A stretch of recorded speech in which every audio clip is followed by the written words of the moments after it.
ఈ వీడియోలో మనం గ్రహాల ప్రభావం వృశ్చిక రాశి వారిపై ఎలా ఉంటుందని తెలుసుకుంటున్నాం కదా. రవి ప్రభావం అంటే సూర్యుడి ప్రభావం వృశ్చిక రాశి వారిపై ఎలా ఉంటుంది, అయితే నార్మల్ లైఫ్లో ఎలా ఉంటుంది, ప్రత్యేకించి 6 సంవత్సరాల సూర్య మహాదశలో ఎలా ఉంటుంది అనే విషయాన్ని తెలుసుకుందాం. అయితే మామూలుగా ఒక 50% 60% ఉంటే ఈ రవి మహాదశ జరుగుతున్న 6 సంవత్సరాలు కూడా ఇది చాలా ఎక్కువగా ఉంటుందన్నమాట. ఇక్కడ సూర్యుడు వృశ్చిక రాశి వారికి 10వ స్థానానికి అధిపతిగా ఉంటాడు. 10వ స్థానం అనగానే ఏంటంటే కర్మస్థానం అంటే ఏంటి? Job related. మనం ఏం చేస్తే ఇన్కమ్ వస్తుంది, ఏం చేస్తే మనకు పేరు ప్రత్యేకతలు వస్తున్నాయి, ఏం చేయడం వల్ల మనకు గౌరవ మర్యాదలు ఉంటున్నాయి, అసలు మనకి తిండి ఎలా దొరుకుతుంది, ఏం చేయడం వల్ల దొరుకుతుంది, ఇదంతా కూడా 10వ స్థానం చూపిస్తుంది. అలాంటి 10వ స్థానం మీద సూర్యుడు లాంటి గ్రహం. ఎవరైనా సరే నాకు గవర్నమెంట్ జాబ్ రావాలి, రవి బలంగా ఉన్నాడా లేదా, రాజకీయాల్లో బాగా రాణించాలి, రవి బలంగా ఉన్నాడా లేదా చూసుకోమంటారు. సూర్యుడు అనగానే ఏంటంటే ఆత్మకారక గ్రహం అంటారు కూడా అందరూ. కానీ సూర్యుడు పాజిటివ్ గ్రహం కాదు, మాల్ఫిక్ గ్రహం అంటే నెగిటివ్ గ్రహం, పాపగ్రహం. చాలా వరకు సూర్యుడు వల్ల అంటే కుజుడు ఎంత ఇబ్బంది పెడతాడో సూర్యుడు కూడా ఏమీ తగ్గకుండా ఒక వ్యక్తి జీవితంలో అంతే ఇబ్బంది పెడతాడు. సూర్యుడు అనగానే ఈగో. ఒక లైఫ్లో ఒక వ్యక్తి ఇబ్బంది పడడానికి కారణమైన ఈగోకి సూర్యుడే కారణం అనమాట. అదే లేకపోతే అతను ఇంట్లో వాళ్ళతో కానివ్వండి, ఫ్యామిలీ లైఫ్లో కానివ్వండి, పర్సనల్ లైఫ్లో కానివ్వండి, బిజినెస్ లైఫ్లో కానివ్వండి డౌన్ టు ఎర్త్ ఉంటాడు, చక్కగా ముందుకు వెళ్ళే అవకాశం ఉంటుంది. కొన్నిసార్లు ఈగో వల్ల కూడా మంచి స్థాయికి వెళ్ళడం కూడా ఉంటుంది. అయితే ఈ ఈగోకి కారకుడైన రవి ఎఫెక్ట్ అనేది వృశ్చిక రాశి వారిపై చాలా వరకు నెగిటివ్ ఎఫెక్ట్ని తీసుకొచ్చే అవకాశం ఉంటుందన్నమాట. అయితే బలంగా ఉన్నా బలహీనంగా ఉన్న ఈ ఎఫెక్ట్ అనేది ఒకేలానే ఉంటుందంటే ఖచ్చితంగా కాదని చెప్పాలి. ఒకవేళ ఇప్పుడు మనం కేసు 1లో సూర్యుడు బలహీనంగా ఉంటే వృశ్చిక రాశి వారికి ఎలాంటి ఎఫెక్ట్ ఉంటుంది అనే విషయాన్ని తెలుసుకుందాం. ఇక్కడ సూర్యుడు 10వ స్థాన అధిపతి కావడం వృశ్చిక రాశి వారికి, సూర్యుడు బలహీనంగా ఉండడం వలన ఉద్యోగంలో స్థిరత్వం అనేది చాలా వరకు తక్కువగా ఉంటుంది. 1, 2, 3 ఉద్యోగాలు ఇలా జీవితంలో చేసే అవకాశం ఉంటుంది. కొంతమంది అయితే 10 ఉద్యోగాలు కూడా చేసే అవకాశం ఉంటుంది. ఎక్కడా కూడా స్థిరం అనేది ఉండదు. ఎందుకంటే వీళ్ళకి తొందరగా వర్క్ అయిపోవాలి, లేకపోతే వీళ్ళకి నచ్చినట్టుగా వర్క్ ఉండాలి. ఎందుకంటే ప్రతిదీ కూడా ఈ సూర్యుడు బలహీనంగా ఉన్నప్పుడు ఈగోతో అంటే ఏంటంటే వీళ్ళకి ఆత్మాభిమానంతో ముడిపడి ఉంటుందన్నమాట. వీళ్ళు ఎక్కడైతే వర్క్ చేస్తారో అక్కడంతా కూడా పరిస్థితులు భిన్నంగా ఉంటాయి. వీళ్ళ ఆత్మాభిమానాన్ని నిలబెట్టుకోవడం కానీ, లేకపోతే వీళ్ళకి ఫేవర్గా ఉండడం కానీ జరగదన్నమాట. వీళ్ళకి టైమింగ్స్ నచ్చవు, లేకపోతే వ్యక్తులు నచ్చరు. ఎప్పుడు కూడా బాస్తోనూ వీళ్ళకి తగాదాలే ఉంటాయి. బాస్ ఎక్కువగా వీళ్ళ మీద చెప్పుడు మాటలు వినడం, వీళ్ళ మీద పాజిటివ్ ఒపీనియన్ అనేది కూడా చాలా తక్కువగా ఉంటుంది. అక్కడే కాదు, పర్సనల్ లైఫ్లో కూడా చాలా డిస్టర్బెన్స్గా ఉంటుందన్నమాట.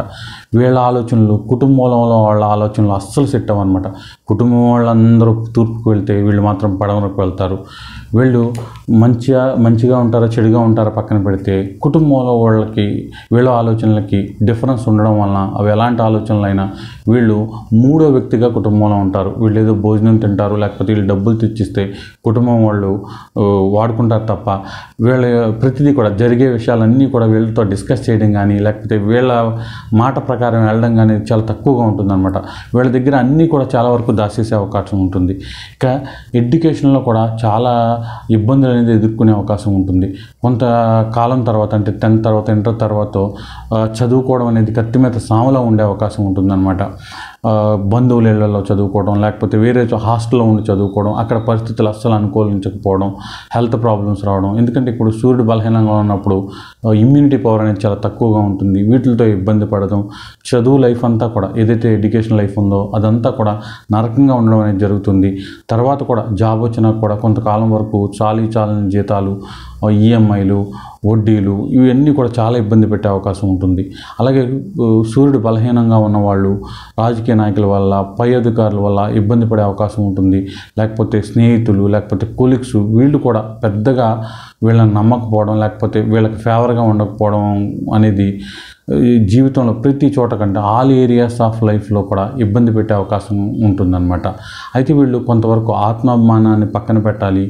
అలాగే నలుగురు ఎలా ఉంటే అలాగే ఉండాలి, ఒంటరిగా ఉండడం తగ్గించుకోవాలి. ఎలా ఉంటే ఎదుటి వ్యక్తులతో మనం బాగుంటాం అనేది ఆలోచించాలి. అంటే ఎదుటి వాళ్ళ కోసం బతకాలంటే కొన్నిసార్లు తప్పదు అని చెప్పక తప్పదన్నమాట. సూర్యమహాదశలో ఇబ్బందులు ఎక్కువగా ఉంటాయి. ఫాదరు ఎంత సపోర్ట్గా ఉన్నప్పటికీ కూడా ఆయన నుంచి ఫైనాన్షియల్గా పెద్దగా ఉపయోగం లేకపోవడం, వాళ్ళను కూడా మీరే పోషించాల్సి రావడం, ఇలాంటివి ఎక్కువగా వృశ్చిక రాశి వారు ఎదుర్కొనే అవకాశం ఉంటుందన్నమాట. కాబట్టి కొంతవరకు సూర్యుడు బలహీనంగా ఉన్నప్పుడు మాతంగి ఆరాధన చేసుకోవడం, ముఖ్యంగా సూర్యమాతలో చేసుకోవడం చాలా చాలా మంచిది. ఇక సూర్యుడు బలంగా ఉంటే ఎలా ఉంటుంది, మామూలుగా వృశ్చిక రాశి వారి జీవితం లేకపోతే 6 సంవత్సరాల సూర్య మహాదశ రెండు ఎలా ఉంటాయంటే, సూర్యుడు బలంగా ఉన్నప్పుడు ఖచ్చితంగా వీళ్ళు మంచి అసలు ఏది కరెక్ట్ కాదనేది అర్థం చేసుకునే స్థితిలో ఉంటారు. అయితే ఈగో, యాటిట్యూడ్ ఇలాంటి ప్రాబ్లమ్స్ ఉన్నప్పటికీ కూడా వీళ్ళ సంపాదన వల్ల కానివ్వండి, వీళ్ళ యొక్క స్థితి వల్ల కానివ్వండి, ఎదుటి వ్యక్తులు వీళ్ళకి ఎదురు చెప్పే అవకాశం చాలా తక్కువగా ఉంటుందన్నమాట. ఏదైనా సరే తనకు నచ్చినట్టుగా జరగాలని యాటిట్యూడ్ వల్ల కుటుంబంలో కూడా వాళ్ళు దానికి అలవాటు పడిపోవడం, ఇతను ఉన్నప్పుడు వాళ్ళు అలాగే ఉండడం, రేపు పెళ్ళైనా కూడా కొంతకాలం భార్యాభర్తల మధ్య విభేదాలు ఉన్న ఒక రకంగా వాళ్ళు కూడా వీళ్ళ పద్ధతికి అలవాటు పడిపోవడం జరుగుతూ ఉంటుంది. అయితే చిక్కంతా ఎక్కడ వస్తుందంటే, ఒక ఉద్యోగం చేసినా మంచి శాలరీస్ వచ్చినా ఉద్యోగ లైఫ్లో డిస్టర్బెన్స్ అనేవి ఎక్కువగానే ఉంటాయి. బాస్కి ఇతనికి పడదు, నేను చెప్పింది బాస్ వినాలని, బాస్ చెప్పింది ఇతను వినాలని, ఇలాంటి ఏదో ఒక ప్రాబ్లమ్స్ వస్తాయి అన్నమాట. ఇతనికి ఏదైనా శాలరీ ఇంక్రిమెంట్లు కానీ, లేకపోతే ఆన్ సైడ్ ఫారిన్ పంపడం కానీ, లేకపోతే గవర్నమెంట్ సెక్టార్లో నచ్చిన ప్లేస్కి వెళ్ళడం కానీ, ఏదైనా వేరే శాఖకు ట్రాన్స్ఫర్ అవ్వడం కానీ, ఐపీఎస్, ఐఏఎస్ ఇలాంటి వాళ్ళందరికీ కూడా ఈ సూర్యుడు బలంగా ఉన్నప్పటికీ కూడా 10వ స్థానానికి అధిపతి అవడం వలన కొంతవరకు అనుకున్నది ఏది జరగనమాట, అన్నీ రివర్సే జరుగుతాయి. నచ్చినట్టుగానే బతకాల్సి వస్తుంది. ఇది 40 years వరకు ఉంటుంది. 40 years తర్వాతే వీళ్ళకి నచ్చినట్టుగా జాబ్ లైఫ్ అనేది ఉండే అవకాశం ఉంటుంది. అయితే ఇక్కడ చాలా వరకు కూడా సెల్ఫ్ ఎంప్లాయ్మెంట్ అనేది సూర్యుడు బలంగా ఉండి వృశ్చిక రాశి వారికి 10వ స్థానానికి అధిపతిగా ఉన్నప్పుడు మంచి అవకాశాలు వచ్చే అవకాశం ఉంటుంది. నిదానంగా వీళ్ళు చేసుకునే చిన్న చిన్న బిజినెస్లు కానివ్వండి, వేరే ప్రాజెక్టులు కానివ్వండి, చిన్న కంపెనీలు కానివ్వండి, ఏం పెట్టుకున్నప్పటికీ కూడా మంచి స్థాయికి వెళ్ళే అవకాశం ఉంటుంది. సూర్యుడు బలంగా ఉన్న వృశ్చిక రాశి వాళ్ళు ఖచ్చితంగా ఓన్గా ఏదైనా చేసుకుంటే, కాంట్రాక్టులు కావచ్చు, లేకపోతే ఏం చేసుకున్నప్పటికీ కూడా బాగా కలిసి వచ్చే అవకాశం ఉంటుంది. ఇక్కడ రిలేషన్స్ విషయంలోకి వచ్చేసరికి 10వ స్థానానికి అధిపతి సూర్యుడు అవడం వలన వీళ్ళ పర్ఫెక్ట్నెస్ వల్ల, అలాగే వీళ్ళు ఇలాగే ఉండాలి, అలా ఉండాలి చెప్పడం వలన రిలేషన్స్లో ఇబ్బంది పడే అవకాశం ఉంటుంది. వీళ్ళకు వచ్చేవాళ్ళు కూడా కొంతవరకు అదే నేచర్ కలిగి ఉండడం వలన రిలేషన్స్ పరంగా చాలా ఇబ్బంది పడే అవకాశం కూడా సూర్యుడు బలంగా ఉన్న వాళ్ళకి జరుగుతుంది.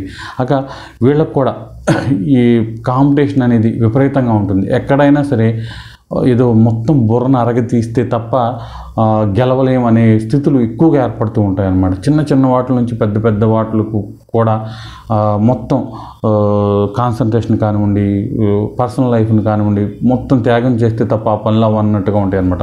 దీనివల్ల వీళ్ళు సూర్య మహాదశలో పర్సనల్ లైఫ్ని చాలా మిస్ అవ్వడమే కాకుండా డిస్టర్బెన్స్లు కూడా ఎదుర్కొనే అవకాశం ఉంటుంది. వీళ్ళు పట్టించుకోకపోవడం వలన పిల్లలు, తల్లిదండ్రులు వీళ్ళ విషయాల్లో అనుకోని దెబ్బలు కూడా ఈ సూర్య మహాదశలో జరిగే అవకాశం ఉంటుంది. కాబట్టి సూర్యుడు బలంగా ఉన్న వాళ్ళు రెండింటిని చక్కగా బ్యాలెన్స్ చేసుకోవాలి, పర్సనల్ లైఫ్ని, బిజినెస్ లైఫ్ని. లేదంటే చాలా వరకు ఇబ్బందులు పడే అవకాశం ఉంటుంది. మొత్తం మీద సూర్య మహాదశ జరుగుతున్నప్పుడు మాతంగి అమ్మవారి యొక్క ఆరాధన చేసుకోవడం చాలా చాలా మంచిది. ఇప్పటి వరకు ఎన్నో చోట్ల మీ సమస్యకు పరిష్కారం కోసం వెతికి అనేక డబ్బులు పోగొట్టుకుని అలసిపోయారా? ఇక మీ సమస్యలు ఎట్టి పరిస్థితుల్లోనూ తీరవనుకుంటున్నారా? అయితే ఒక్కసారి మీకు ఎటువంటి సమస్య ఉన్నా సరే గాయత్రి జ్యోతిషాలయాన్ని సంప్రదించండి. అసలు మీ సమస్యకు కారణమైన పాపగ్రహాలని కనిపెట్టి అవి పెట్టే బాధలకు దశమహావిద్యల ద్వారా, అలాగే ఇప్పుడు ఎంతో ఫేమస్ అవుతున్న సీక్రెట్ బుక్ మెథడ్ ద్వారా మీకు 100% సొల్యూషన్ కేవలం 2000 రూపాయలకు అందిస్తాం. మరి ఎటువంటి ఫీజు కూడా మీ నుండి ఎక్స్ట్రా వసూలు చేయం. కేవలం 40 నుంచి 60 రోజుల్లోపు మీ సమస్యకు 100కు 100% పరిష్కారం దొరుకుతుంది. దానికోసం మీరు మీ పుట్టిన తేదీ, పుట్టిన సమయం, పుట్టిన ఊరి వివరాలను 9160803649 అనే నంబర్కు వాట్సాప్ ద్వారా పంపించి గూగుల్ పే లేదా ఫోన్పే ద్వారా 2000 రూపీస్ పే చేసి స్క్రీన్ షాట్ని అదే నెంబర్కి వాట్సాప్ ద్వారా పంపండి.